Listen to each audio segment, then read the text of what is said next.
the jets of the gas that gets near the sun.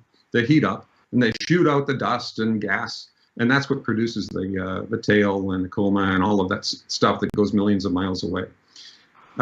Slide 8, please. Now, I was always interested in orbits, so I'm going to say a few words about this slide because I'm into orbits. You know, the early civilizations like the Greeks and Romans, they thought that the Earth was the center of the universe and everything revolved around us. Well, Copernicus in the 1500s, he realized that no, it's the sun at the center, and everything, he said, revolved around the sun. And that's more or less right. He thought they were moving in circles, which isn't quite right, but everyone assumed the orbits were all circular. Now, Kepler, in the early 1600s, realized that planetary orbits were ellipses, not circles, and with the sun at one of the focuses. And that was his first law of planetary motion. You can look it up, Kepler's laws of planetary motion. The second law talked about how fast planets travel when they go on their orbits. And the third law gives a little math relationship between the size of the orbit and the orbital period. Now, Halley's Comet here is that big, long blue ellipse. And it takes 76 years to go around, which is about right for something, an orbit of about that size. Now, Kepler didn't realize that his laws applied to everything orbiting the sun, not just planets. He just gave the laws for planets, but applies to Halley's Comet equally well. And I want to say one last thing about orbits. They are more or less constant in time. So if I plotted this, you know, 10 years ago, Halley's Comet would be the orbit would be the same, but the position of the comet on the orbit would be a little different. So that's really, it's the position of the asteroid on the orbit that changes, but more or less, orbits stay constant in time. Okay, number 9, slide 9. The comets are weird. You get all kinds of shapes and sizes, and this one is Comet 67P. We number them. Churyumov-Gerasimenko, we'll just call it CG for short. And it was visited by European Space Agency's Rosetta spacecraft. Weird shape, it's about 4 miles end to end. You might ask, well, how are comets named? And they're named after the discoverers. So Churyumov and Gerasimenko discovered this comet in 1969, so it was known for quite a while. But whoever discovers a comet and announces it first to the International Astronomical Union gets their name on the comet. So that's where the names come from. Halley was an exception. Halley was the mathematician who figured out that comet's orbit. Next, please, slide 10. There's another weird comet that I worked on a lot in the 1990s, and that one was called Shoemaker-Levy 9, discovered by Gene Shoemaker and David Levy. This comet was in orbit around Jupiter, which is totally weird and a totally unusual case. And furthermore, it consisted of like 21 different fragments. We gave them names, you know, fragment A on the left and S there, and fragment G, I think, was one of the bigger ones. And our orbit calculations we did for this one said that those fragments would all impact Jupiter in a few months, basically almost a year. So that was really exciting. And I got to do all the predictions of where and when that comet would hit Jupiter in the year 1994. Slide 11 shows one of the big impacts of the fragment G, which we think was like between 200 and 1,000 meters in size. You know, that's we really don't know the size of the nucleus because it was far away. But the impact energy was megatons, millions of megatons. And furthermore, it left a big black mark on Jupiter, and that was kind of cool for me because, yeah, you know, we had done all the math and the orbit predictions months ahead of time, and we were pretty sure that it was going to hit there on the limb, and actually slightly around on the far side, and at that latitude. And sure enough, that's where it hit. And it was such a big black mark on Jupiter that you could go out even in a little telescope and look at Jupiter, and you could see the black marks that those fragments left on Jupiter. So I guess that just kind of indicates, you know, the math, it all worked, and we could predict that ahead of time. That's why orbits are cool. You can predict them, where things are going, and make predictions like this. Slide 12 now moves the focus to near Earth objects. And I'm not going to go through all the words on this, just to kind of give you a general idea of how we define those. Near Earth objects are objects that basically, whose orbits bring them into the inner solar system, kind of close to the Earth, And that's the blue region in this diagram. If any asteroid or comet could come within that distance of the sun, then we call it a near-Earth object. And I'll in a later slide tell you how many there are of those. Now, there's another thing I'm going to be talking about, potentially hazardous objects, and that's shown kind of with that red torus around the Earth's orbit. That's basically a very short distance, about 5 million miles actually, around the Earth's orbit. And if an asteroid or comet orbit comes within that distance of the Earth's orbit, we call it potentially hazardous, even if it's not necessarily going to be predicted to hit the planet or anything like that. It's just the fact that the orbits come close. And I'll be showing you and talking a little bit about potentially hazardous objects as well. And Bennu is one of those. You can see with the dotted line. It's a potentially hazardous object. In fact, it's probably one of the most hazardous objects in our catalog. Slide 13 is my plot of where the potentially hazardous objects are today. Okay, and now those are all those dots. There's actually 2,180 dots here. You can see they're kind of scattered. And so you'd say, well, they're not near the Earth. Are they really hazardous? Well, if you go to the next slide, those are the orbits of all of those nearly 2,200 asteroids. And you can see they get really close to the Earth's orbit by definition. That's what a definition is of a potentially hazardous asteroid. So we want to keep really close tabs on those orbits. They don't necessarily have a chance of impacting Earth, but we've got to keep tracking them and make sure we know their orbits well enough to make accurate predictions into the future in case there's a chance that any one of these might hit the Earth's orbit. There's also, you know, these orbits go out of the plane of this diagram, so there's it's not quite as busy around the Earth's orbit as this diagram indicates. Okay, next, slide 15. Does stuff hit the Earth? Well, yes. I mean, you can go out on any dark night and in a dark sky, you can see meteors. And those are little pebbles or rocks hitting the Earth's atmosphere and burning up. They only last maybe a few seconds as they flash through the atmosphere. Sometimes you have meteor showers. Those come from comets where there's a lot of debris and dust that's kind of all together and coming from the same direction. In general, 100 tons of interplanetary material impacts the Earth every day. So most of it is dust, but sometimes you get larger pieces, and sometimes meteorites reach the ground. Slide 18 is an interesting story. Back in 1992, we had a 17-year-old girl here whose family gave her this kind of old junker car. And so she suddenly heard, and it's parked in her driveway, and she heard a big bang on a Friday night, and she wasn't sure what it was. It was a big noise. She went out and checked the car, and something had happened to her car. She thought it had been hit by something. You know, maybe some guy came and hit it with a baseball bat. Well, no, it turns out it got hit by a meteorite. And it was a Friday night, and there was a lot of video from people filming their football games, high school football games or whatever, in Peekskill, New York, and in fact across the eastern seaboard of the U.S. that saw this meteor come into the atmosphere and burn up. And all that was left, if we go to slide 17, was this meteorite, and that's like a foot, more than a foot in end to end. 75 pounds is what hit her car. So she had to kind of explain to her parents, no, I didn't crash into anything. It was a space rock that hit my car. She made some profit from this. So she sold the meteorite for $50,000, and she sold the car for $25,000 because it's such a rare story, and they're both in museums now. So you know what? If you're lucky, or maybe unlucky, I don't know. She didn't get hit herself, but her car became a souvenir of a tiny asteroid that hit the Earth. We didn't see this one coming. This was too small. We didn't see this one on slide 18. Now, this was a bigger one.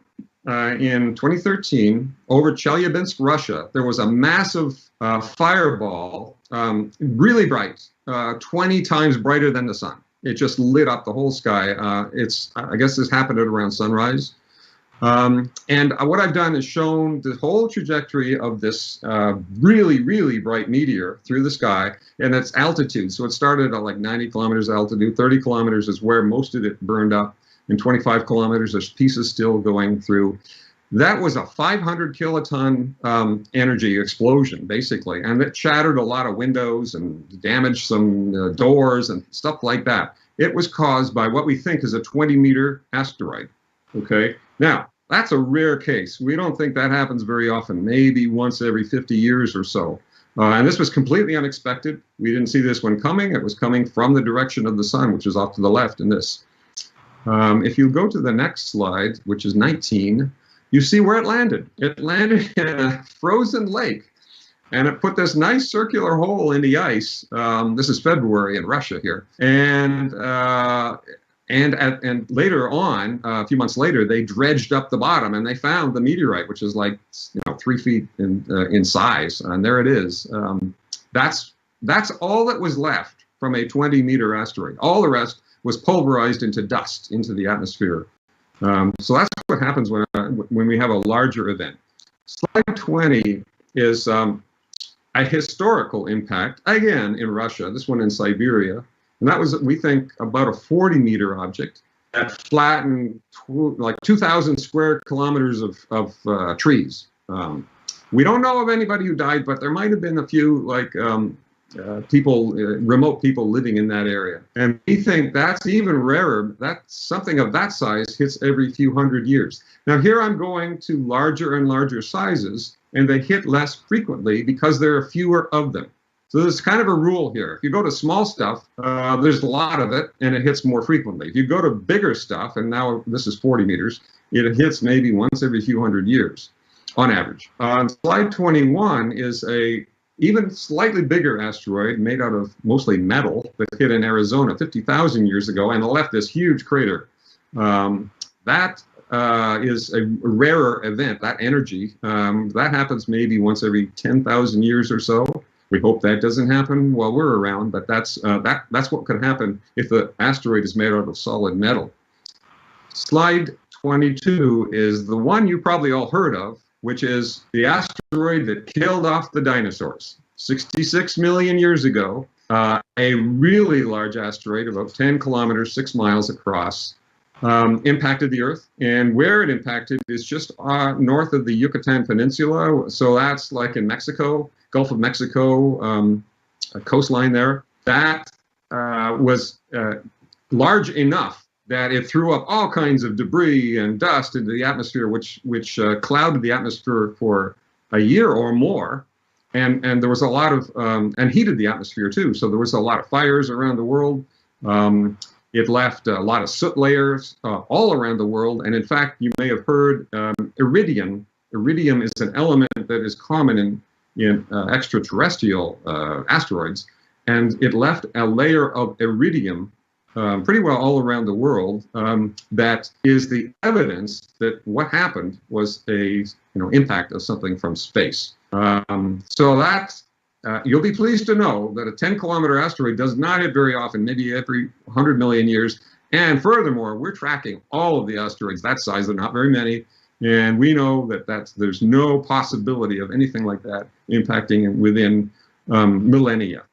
Slide number 23 talks about what could we do about it, because things can hit the Earth, and we don't want this to happen randomly. We'd like to actually keep an eye on these, so we have search programs. NASA has funded search programs, and along the bottom of this slide you see some of the large telescopes that are searching the sky every dark night, looking for new asteroids and trying to find as many of them as possible. In fact, Congress has directed NASA to find 90% of the near-Earth objects that are greater than 140 meters, which is 460 feet in size, okay? So because that's really a hazardous size that could cause regional damage if it should hit the Earth. And we want to track them, find them, and then maybe we could do something about it if we could identify that as a possibility. This slide just shows kind of what an asteroid looks like on the sky. It moves pretty slowly, but over the course of an hour or so, we take like 3 or 4 images of the sky, and these stars are all basically the same, but there's something that's moving across the sky. And that's about an hour across. Now you have to ignore all of the noisy stuff in the picture because this is we're really kind of stretching the photographs here. But we see that asteroid, and that's a near-Earth asteroid, and that's what it looks like, and that's how they're discovered. We have computers that search all the images that all these telescopes take and look for the objects that move and match them up to known objects. And if it's not a known object, then it's a new discovery. And nowadays we're getting like about a dozen new discoveries every night, and they flood into our computers, and we compute the orbits and trajectories for all of them. I'm going to go a little faster here. Slide 25 shows like a plot of the number of near-Earth asteroids discovered over time. On the horizontal axis is like the date of when it was discovered. And if you look on the right-hand side there, you see like the current numbers, well, as of early this week, 26,000 near-Earth asteroids is our total so far. And the discovery rate is like 2,000 per year. So we're finding lots of them basically every dark night. That's really going up fast. It's the orange plot, which is for 140 meters and larger, and that's what is more. Those are more hazardous, and we've reached almost 10,000 on that scale. And the large ones that could cause extinction level events, that's 1 kilometer and larger. We've reached about 890 of those, and we're not finding many more of those. We think we've gotten about 95% of that population. Now, I don't have time to explain it, but someone might ask, how do we know what the total population is if we haven't discovered them all yet? That's a good question for the follow-up. Our group computes orbits for all of these. And when I started, there was, not very many. So we were doing things manually. But over the years, our group has grown. We have a large, several people who automated the whole process. And as I say, we're getting like dozens of a dozen asteroids every night, new asteroids, plus the old ones. We want to keep tracking those as well. The next slide, 26, is our homepage. If anybody you want to learn more, you can go to the CNEOS homepage. The URL is at the top there. I've highlighted in yellow what our main mission is. We are the center, NASA Center for Computing Asteroid Orbit and Comet Orbits, and computing their odds of hitting the sun. And I've also circled in red some of the key, the most important things you can do on our navigation bar and learn about close approaches, impact risk, and that kind of stuff. Next slide is, this is our continually updated list of upcoming close approaches. And I've circled in red here. This was what it was last week, and we had 8 close approaches in the course of just 6 days. So on the left there, you can see the names of those objects, and you might see that they're 2020. Almost all of them are 2021 something.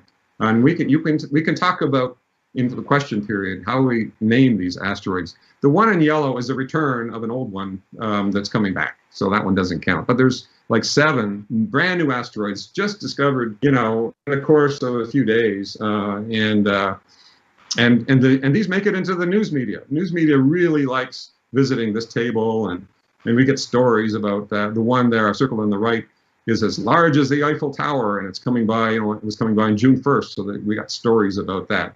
You can click on the middle there. There's a brief tutorial. You could click and learn a little bit more about how we make this table, but these are all our computations. We're doing all the math here, because all the orbits and close approach computations are done here at JPL. The next slide I won't spend much time on, but it's slide 28. It's the list of objects that have a small chance of impacting the Earth, and when I say really small. On the left is the asteroid name or designation.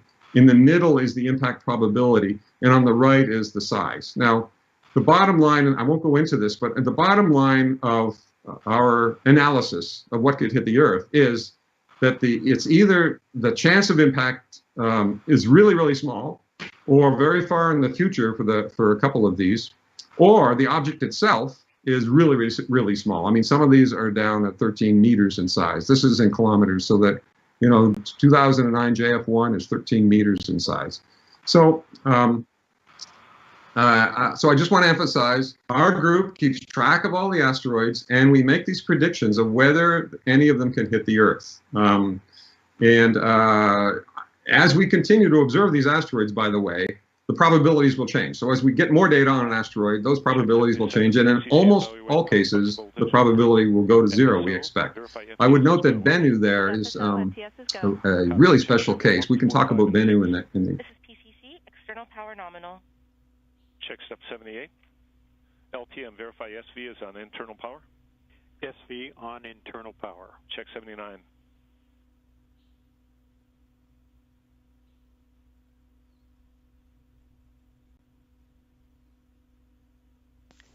T-minus 7 minutes, counting.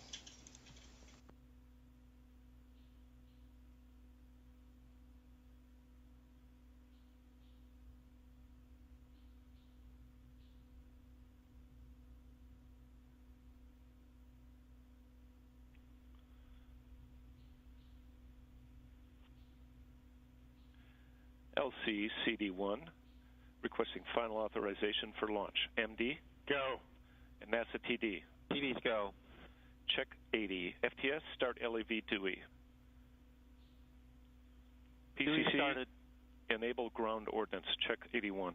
Ground ordnance enabled. Check 82.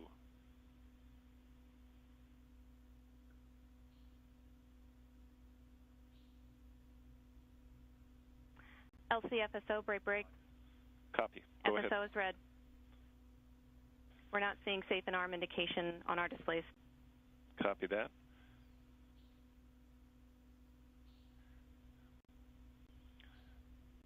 Are you seeing it on your display, VM? VM is seeing it, yes. Copy that. You've got 30 seconds. Any update on your displays? FSO. This is FSO, no change. Our telemetry data shows that it is still safe. Is there a way to rotate it? FSO, which IDA, do you have any idea which IDA you're looking at? Standby 1. PCC, switch avionics internal power on. Avionics internal power on my mark. In 3, 2, 1, mark. Internal power on. Check 83. PCC, switch avionics external power off. External power off. Check 84, and we're acknowledging FSO is still red. PCC, power on VDM. Proceeding. VDM power on. Check 85 PCC, enable ordnance PTMs. Ordnance PTM power on. Check 86 VC, enable flight computer auto sequencer, start.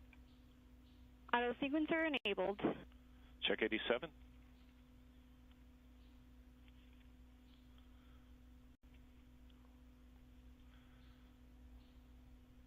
VM, verify OrbNav has been in gyro compass for at least 30 minutes.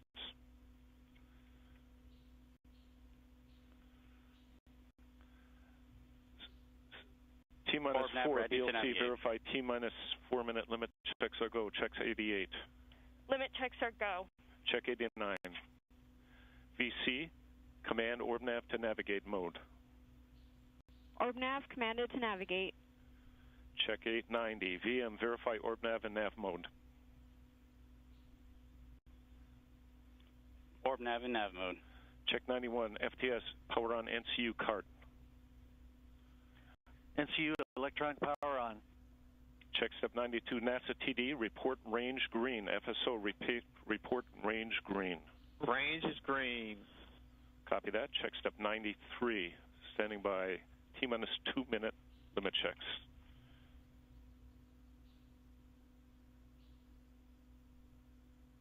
And FSO, can you report you removed green. your red? Copy. Thank you.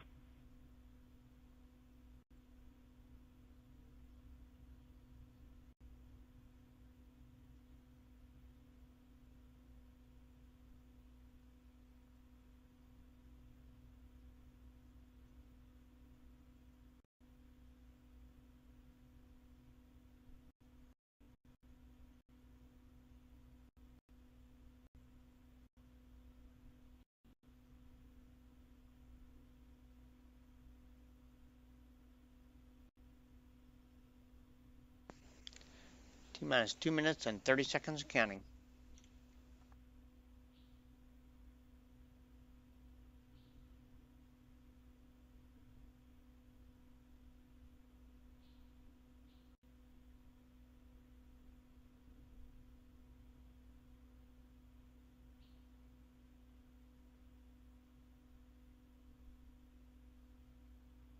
LCCD1, VM, verify auto sequencer started.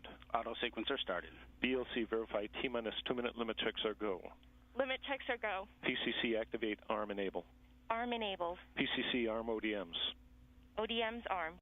PCC, ARM Orions. Orions armed. PCC, ARM boosters. Boosters armed. Copy that. Standing by step 100 at T-minus 50 seconds.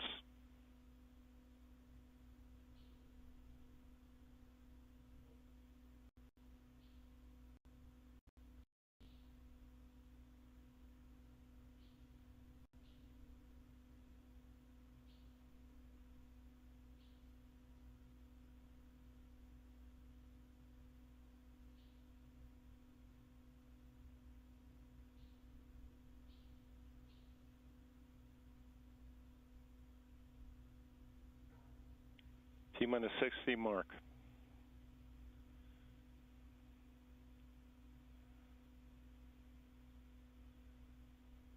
FTS hydraulic on. Hydraulic on. NCU go. Copy. PCC, activate NCU batteries. Proceeding.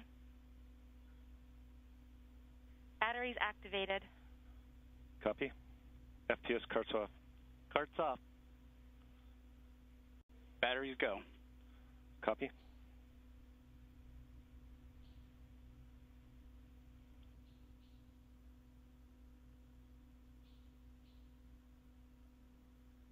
VMs go for launch. Copy. Checks. T-minus 10. 5, mark. 4, 3, 2, 1.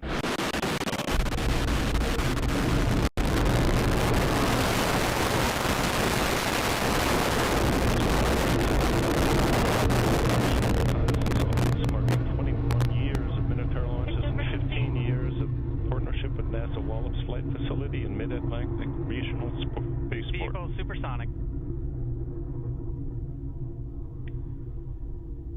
Vehicle power is nominal. Mach 2. Approaching max Q, attitude nominal. Mach 3, stage 1 thrust is over 200,000 pounds. NASA PM copies. Mach 4, vehicle is now half its original mass.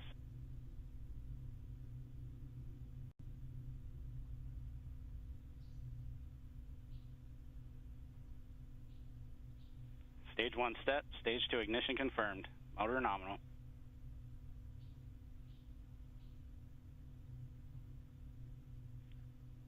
Vehicle flight path and attitude are nominal.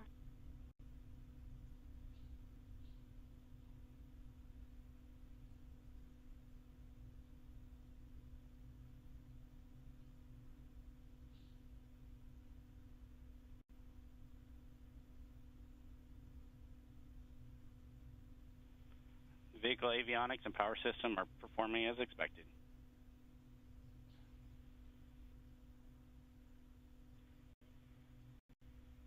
Vehicle flight path and attitude are nominal.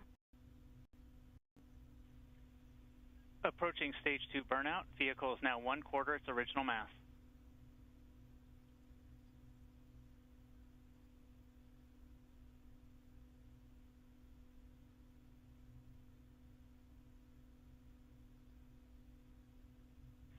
Stage 2 burnout confirmed.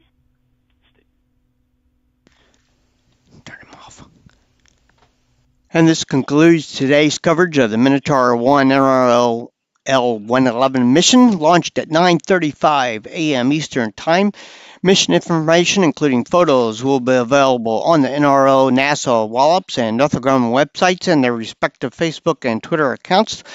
The next launch from Wallops is an Asteroid improved Orion suborbital sounding rocket carrying the Rock-On educational payload. Launch is scheduled for 8 a.m. Thursday, June 24th. Thanks for joining us today.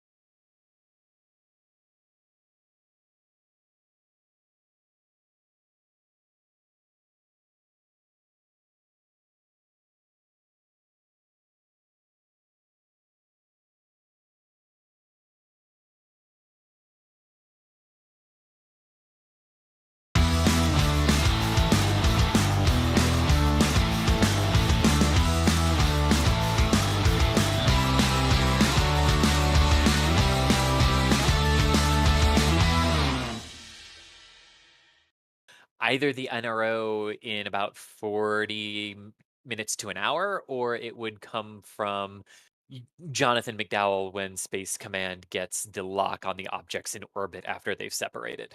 Right. So there you And have that it. would be hours from now. Yeah. Right. We're not gonna. It's not like they stay live until confirmation. And then NROL like tweets like, "Hey, yay! Oops, we weren't supposed to tell you what the payload is." That's not a normal thing we get. They normally a pretty big delay there on confirmation. But let's do this. Let's read a couple more of the questions here. Just a couple hanging ones. And I think we'll call it a stream because that rocket, like we said, got out of Dodge. Cassie W says, always enjoy your wealth of knowledge and sharing this with my boyfriend. Thanks, guys. Cassie, thank you for joining it, and thanks for sharing it with the significant other there. We like people bringing in more viewers to the stream. Stargazer Girl 79 says, education, adventure, and watching history in the making as I danced in the ocean while watching SN-15 being assembled. What a life. So a Starship reference down from Boca Chica sounds like dancing in the ocean. Stargazer Girl, thank you so much for stopping in today. Thunderstruck, got some AC/DC here, new member. Thank you for joining the club. And then Celadon Hair Extraordinaire with the question, Chris. Why a Minotaur and not another vehicle? Do we know why they chose Minotaur? Yeah, so the satellites are not very heavy in mass. In fact, we know that the total payload weight cannot be more than 580 kilograms because that's the maximum that the Minotaur 1 can lift into a low Earth orbit. So we know they're very small. So like a Falcon 9 would have been overkill for this. An Atlas would have been overkill in that regard. And there and this is sort of the interesting element of how this works. I'm not really sure, but you know, the federal government already paid for 2 of those rocket stages years ago, when they were missiles. So the overall pricing of a Minotaur 1, let me see. I don't know if that's actually public knowledge, but let me check really quick. Because it's also possible that what happens here is some horse trading on what the exact pricing that would be charged to the government for government missions is, because the government has already paid for some of the stages. So it might be a trade-off of all of those sort of things there. And again, like we were saying a little bit earlier, it might also be a matter of, you know, when these sort of small scale missions launch by the NRO, it might be a matter of responsiveness where the NRO wants the mission to launch by X number of date, and you've got all these sections already sitting around waiting for missions, and it's just easier from a time perspective to get the timing that you want. Yeah, that makes sense. You don't have to work around other launches. Like if it's trying to go out of the Cape on a Falcon, you've got Starlinks in the way and CRS and all sorts of other missions. But out here, Minotaur doesn't launch nearly as frequently as Falcon 9. And so they sort of have, I'm going to put it this way, the pad to themselves. So they have a lot of flexibility as to when it goes and that sort of thing. So all sorts of different things go into choosing the rockets, the mass of the payload, the volume of the payload, where it's going. Go ahead. And also, very crucially, There is no small sat launcher yet that launches from the United States that's sort of Oh. within this payload capacity when you want to launch multiple things together, right? The Pegasus rocket from Northrop Grumman is a small sat launcher, but it's very constrained because of how small it is. Launcher 1 is just now coming online. Rocket Lab doesn't launch from the US yet. Asteroid isn't up and running for orbital flights yet. There will be others that will come online, but right now, if you need a small rocket, I mean, it's kind of Minotaur. Yeah, and you wouldn't expect it to transport the classified payload to New Zealand or something like that, right? It's a Well, and a classified lot of payload. times, right, a lot of times you can't. It depends on the mission. There have been NRO payloads on Rocket Lab flights that have launched from New Zealand. Right. But it also depends on what the payload is, because some payloads, you're exactly right, cannot leave the United States because of that reason. Gotcha. Unless they leave the United States on one of our rockets, right? Well, yes. Yeah, yes. They 'Cause do we- leave, yes. We just saw that thing leave the United States in a hurry, so. Couple more here. Steve Newton, new membership. Thank you so much for joining the membership club there. We have like a Discord server and we have like previews of like early access to videos and stuff like that. Just little perks you get as a member based on the level. There's a couple different levels, but we appreciate you there, Steve. Thank you for the support. And then Ron Smith checking in saying, managed to spot it all the way in the Richmond area, moving up fast to the sun. Ron, good deal going outside, and glad you were able to get an eye on it there. So maybe just one or two more quick questions. Das, have you had any crab cakes yet? Chincoteague has some great fresh ones. Ron, I'm not out there, so we'll have to pass that information on to Brady. We'll make sure Brady can get some crab cakes if he's in the mood for some crab cakes out on Chincoteague Island. It's like a little tourist summer break island that's right there near Wallops. There's lots of amenities and stuff like there. If you ever travel for a launch at Wallops, you can find places to stay, you can find food to eat and stuff like that right there at Chincoteague Island. Some sort of horses too. So let's see. Chris, let's